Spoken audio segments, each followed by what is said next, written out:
అంటే సరే అనేసి మేము బాగా వెళ్ళిపోయాం.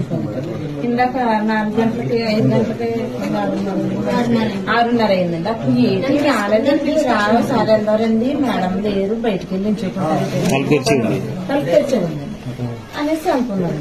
అని ఎంత రూమ్ లో చూసామంటే ఎక్కడ కనలేదు. చూస్తే ఇప్పుడు బాత్రూమ్ డోర్ గిడ్డదేమండి అసలు మేము ఇద్దరు గిడ్డగండి రాలేదు. ఇప్పుడు మా వాచ్మెన్ ఉన్నారండి బాబు, ఆయన వచ్చి గిడ్డండి చూసాయి బాబు అందరూ ఉన్నారండి బాబు అనేసి అన్నారు. మీరు ఎక్కడ నుంచి ఎక్కడ ఉంటారు? ఇక్కడ ఎప్పటి నుంచి వెళ్ళి ఇక్కడ ఇంట్లో ఎప్పటి నుంచి ఉంటున్నారు? వీళ్ళండి వీళ్ళు వచ్చి డిసెంబర్ వాళ్ళంత ముందు నుంచి 10 సంవత్సరాల నుంచి ఉన్నారండి.